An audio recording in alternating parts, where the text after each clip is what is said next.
YouTube, what's up, baby? Feels good to be back. Gosh, it's been too long. I figured we would bring the channel back with the Next Level Chef vlog, and then we're gonna follow up with this Next Level Chef Q&A. You guys have all the burning questions, and I've got all the answers for you. This is where we're gonna start. Question number one, let's go.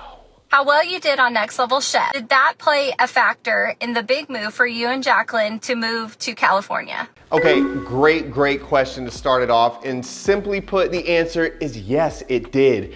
Being on set and surrounded with such hungry chefs, such hungry social media personalities and creators, it was like so motivating and just gave me such a fire under my ass to want to like grind even harder for myself, that when I came home, me and Jacqueline had, you know, lightly talked about moving out to LA because there's a lot of opportunity out here, and it was a real conversation. We decided that it was the right move for us. We're out here now and we absolutely love it. So good question. Number two. I know that you hurt your back early in the season, and I was wondering until which episode you were having back pain. I thought I saw you like a little stiff in some of the episodes. Yeah, so I herniated a couple discs in my low back a long time ago. Sometimes it flares up. Most of the time I'm good. For episode 4, the draft, went on a walk and we were in Ireland and I slipped and caught myself on the stairs. And when I did that, I clearly aggravated that old injury. So for the entire show, except for the audition round, I was wearing a back brace. So if you ever see me running to the platform and I look like a robot,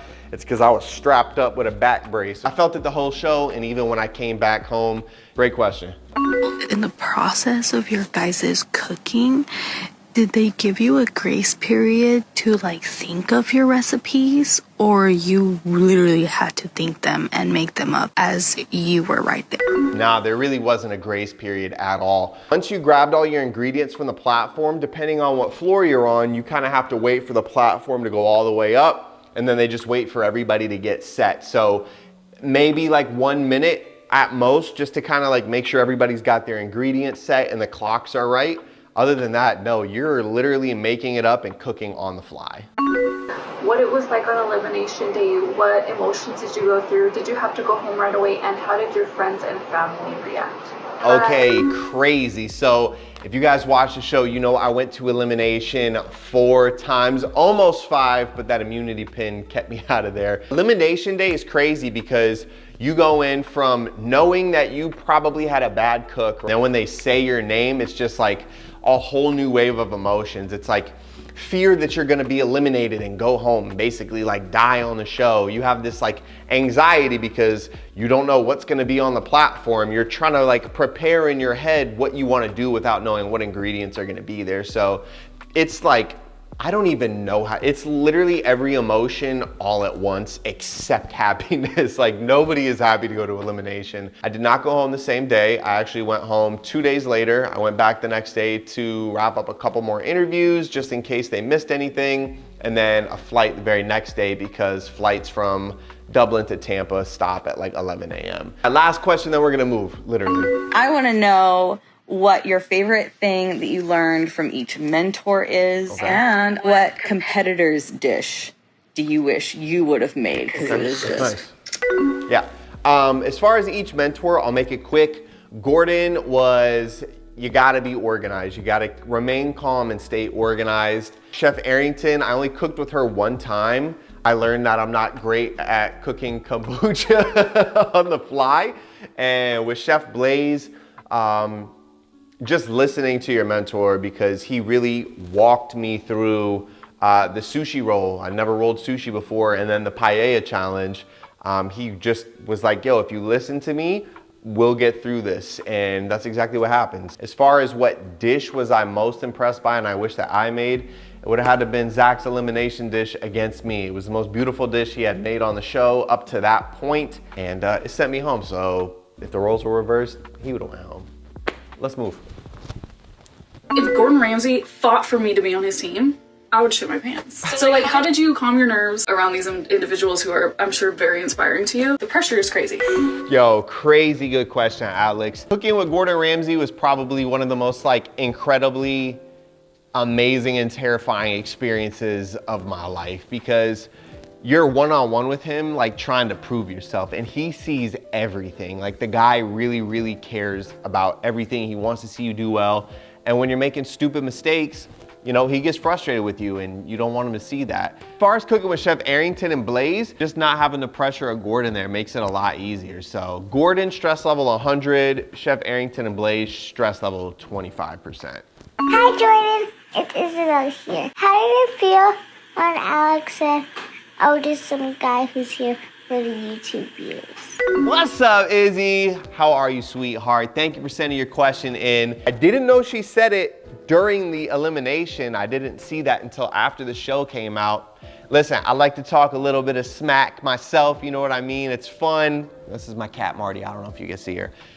I find it fun, I find it entertaining, it keeps things spicy. So when she said that, everyone I watched it with was like, are you kidding me? They were all mad, but me, I laughed, I loved it. Shout out to Alex, bomb chef. Thank you for the question, Izzy. Why you always be wearing them ripped jeans, bro? But seriously, I got a question for you. What was the one dish that you're most proud of? Look, sometimes it doesn't go our way in judging, but what was one dish that you're most proud of? Love you, bro. Mata out. Let's go. Shout out Big Mata, man. Love you, bro. No rips in the jeans today, just for you. I think it was my elimination dish against Vaughn. Like, it was chicken and waffles with like a nice cool syrup and a little berry sauce that I did. It wasn't necessarily the dish that I made that I was proud of. It was the fact that I was able to pull it together and find the determination and the confidence going up against who I considered one of the top 3 chefs on that show. Just sticking with it, fighting hard, and making it through and winning. That was a really special dish to me. You know, the David and Goliath thing with my brother came into play as well. So that would definitely be like my most proud dish. As far as recipes go, I got a magazine cover scallop dish from Chef Gordon Ramsay. What is the timeline between Gordon Ramsay discovering the video of you burning your fingerprints off and you being cast on Next Level Chef? Very, very good question. So I would say Chef Ramsay reacted to my fingerprint video maybe a month after it had been up. And then that went super viral because I kind of took his response, turned it into my own video. And then maybe like 4 months after that, I received a DM from a casting agency and they're like, hey, we would love to get you on Next Level Chef. How do you feel about it? From that point, I think it was another 4 months until I flew out to Ireland and competed on the shows. 9 months total. I feel like that's pretty fair. Next question. Is Gordon and all of the other like judges / mentors as supportive and kind offset as they seemed on camera? Great, great question. I have wanted to elaborate on this. Yes, they are amazing off camera. You gotta remember, you only see maybe 90 seconds of each of our cooks, maybe a little bit more. But we're in there for 30 minutes cooking, plus the grab, plus when we're standing in front of them before we cook, right? So we would walk in every day and they'd say good morning, and then you don't see this on camera, but they would go down the line and each mentor would ask the people on their team, yo, Angela, how are you doing today? How are you feeling? That dish you made was great yesterday. What would you have changed? So we had a lot of dialogue with our mentors that you never see on camera, which is amazing because I've heard stories about other reality shows where they literally show you no love, no attention unless it's on camera. But there's a lot of stuff you don't see while we're actually cooking where, you know, Gordon will come over and he'll be like, yo, so like, tell me about your wife. Like I heard amazing things about her, or talk to me about like your aspirations in cooking. And they just have like genuine one-on-one conversation with us while we're cooking.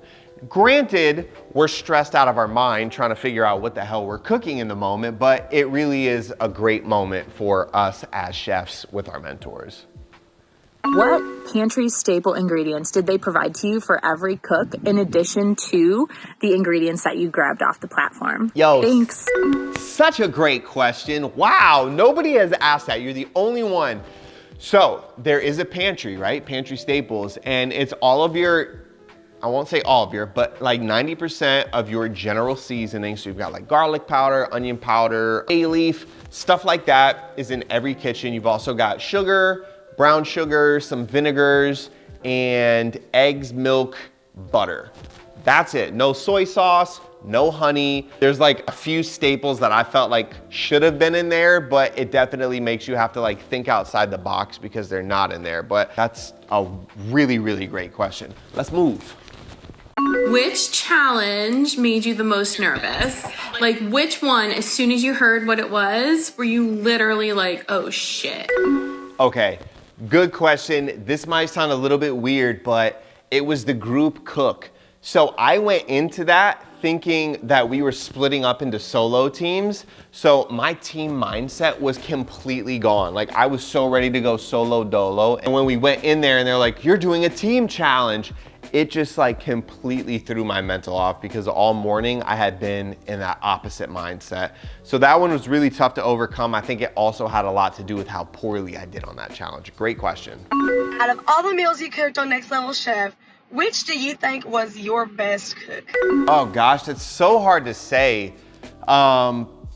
I think the paella challenge, Picture Perfect, was a great example of, hello again, Marty, my skill level, because I had cooked something that I had never cooked before and executed it perfectly. But not only that, I had to recreate a picture with 4 different proteins, and I literally got it picture perfect. So I think that challenge itself was like a really big one for me.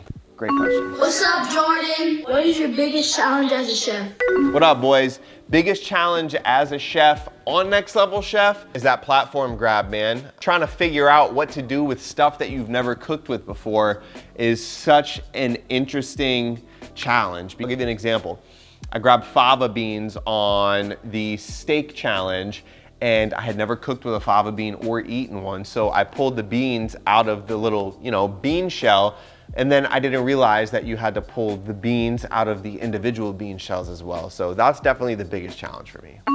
Hey, Jordan, how did you get casted for Next Level Chef?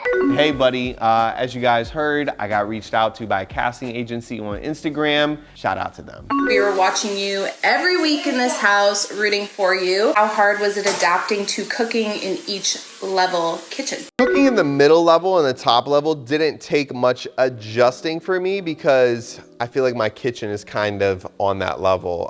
As far as preparing for the basement, it's so hard to prepare for the basement because there's so many tools that you don't think of until you're in the moment. You're like, oh man, I need this, and it's not down there. The basement was definitely a hard one to get done, but I did learn in my audition episode, like, hey, no purees in the basement. That's just one thing you gotta know when you go down there. How long does it actually take the chefs to discuss the plates? Okay, so the more contestants, the longer everything took, the longer the taste test took, the longer the deliberation took, because you obviously have more things to choose from. When we got down to top 10, the deliberation was probably 10 solid minutes. I know it's only, 60 to 120 seconds on TV, but they were back there for a good 10 minutes because they really do go over every single dish and weigh everything out. Great question. How many episodes did you film in one day? 1 episode per day. Mentally, I could not have sustained more than that. It was psychologically very, very tough. Great question. How was it working with all these different chefs? Like, how was it working against them? Working with the chefs, very inspiring. When we're not in the kitchen cooking, we're in the green room studying and learning from each other. There were several chefs there who taught me a lot that I actually used while I was on the show. So it was very inspiring, to be honest with you. Who on the show made the biggest impact on you that was not one of the judges, and why? Ooh, good question. I would say, it's funny, me and Jacqueline actually talked about this. I would have to say it was probably Gabby, because before I went on the show, Jacqueline was always on my case about like, hey, you don't know how to cook vegetables very well. You don't know how to cook vegetables at all. But Gabby, who is a vegetarian-based chef, had so many techniques, and she just like really inspired me to like think outside of protein, right? To think about all the different ways to manipulate vegetables. And I really do think that's why she won the whole show, because you can only cook a protein correctly so many ways, but you could do a million different things with vegetables.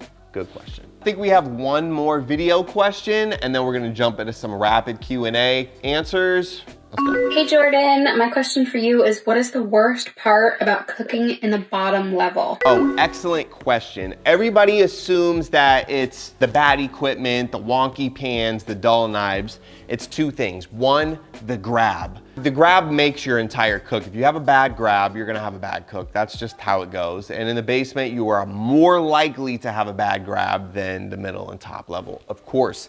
The other thing, on the top and middle level, you have 6 burners to cook on, which means you can do a lot at once. In the basement, you only have 2. So that means that you have to accomplish everything that they're doing on 6 burners on just 2 burners. Very, very tough to do. Very, very good question. So I figured that we could finish here with a little rapid fire Q&A. I'm gonna answer these real quick so you guys can get your answers. What Chef Arrington like in person? Honestly, she's a joy to cook with, a joy to work with. She's really funny and she always kept it 100. Shout out Chef Arrington. I saw you got signed for a promotional and manager deal. What's next for you? Honestly, we're just gonna keep grinding out content. Moved out to Los Angeles. We're gonna link up, network, and just keep doing our thing. I think I wanna do something in TV, but you know, we gotta earn it first. Have I kept in touch with Gordon? It's so funny, Chef Ramsay actually reposted my boy Taylor's video on Instagram the other day talking smack about my scallop recipe, but shout out Chef. Any ingredients that you didn't know how to use or liked? Yeah, the pig's ears was crazy. I had black garlic, which I'd never cooked with. I had fava beans, rainbow chard. There were so many, but a curry, that was another one. I never cooked curry. How long was filming and where did you stay? Did y'all stay in hotels after shooting? Filming days ranged from, we would usually leave the hotel like 6:30 and we would get back around 8:30 or 9. So super long days. And yes, we did stay in a hotel, the same hotel the entire time. My little bedroom sanctuary is where I did a lot of my studying. Will you do it again? Any other plans? Guys, grocery games, other shows, etc.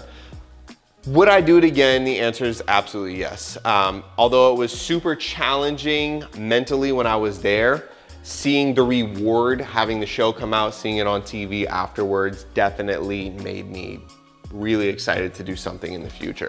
Did you have time to think about recipes or prep?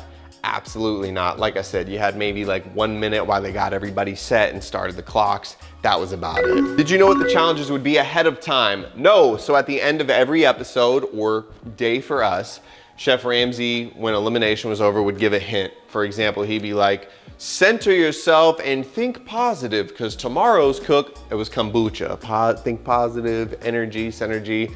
Those were the only hints that we had, and we did not know until the next day when they announced it, what the actual challenge was gonna be. What did you do during the time that you were not filming? So I'm assuming you're talking about after challenges or elimination. We were all in a green room together and we just studied. We had a ton of cookbooks, no phones, and all we did was just study and take notes, truly, and talk.